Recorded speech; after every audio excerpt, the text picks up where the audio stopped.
Imagine getting paid just for sharing your thoughts on products and services you use every day.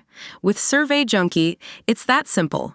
Click on the link in the video description to discover how you can start earning today by taking surveys. Welcome to Drama Meter, your go-to source for all the juicy drama unfolding on Vanderpump Rules. Today, we dive into the explosive feud between Tom Sandoval, Katie, and Schwartz. Let's break down the latest scandal and get your drama meter running high.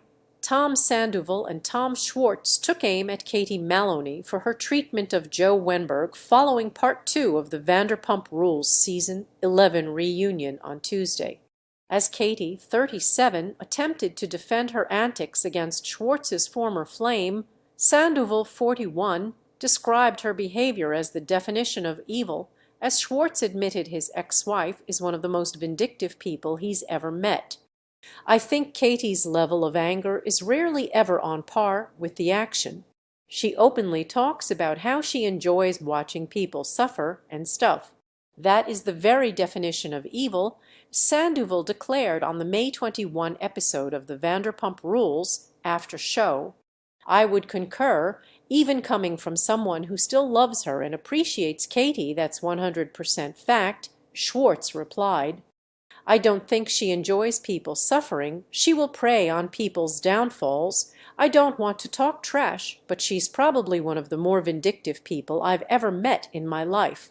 Meanwhile, Katie felt she had a good reason for treating Joe the way she did.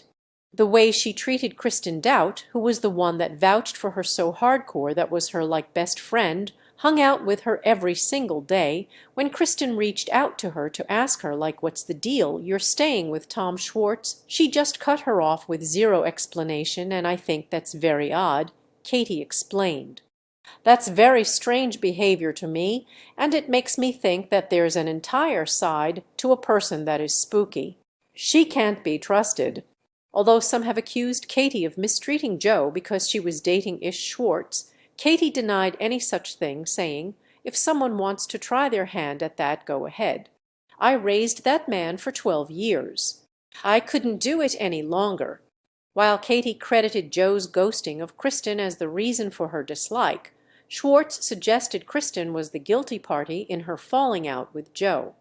Apparently, Kristen said some really awful things to her that were just beyond repair. I don't know what they were, but I never saw the texts he shared, as Sandoval confirmed the messages were bad.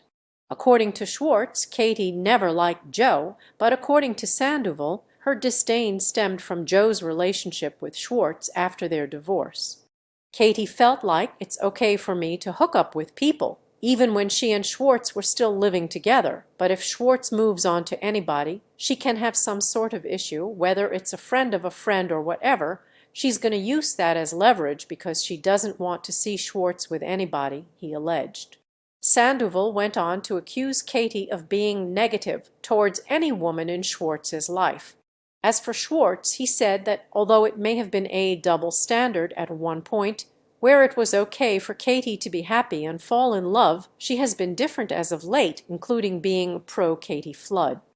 Whatever that was has sort of subsided now. Katie's dating and happy, and I don't think it's going to be an issue from here on out, he stated.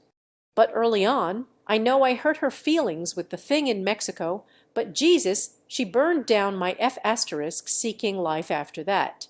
The Vanderpump Rules Season 11 reunion concludes next Tuesday, May 28, with Part 3 at 8/7C on Bravo.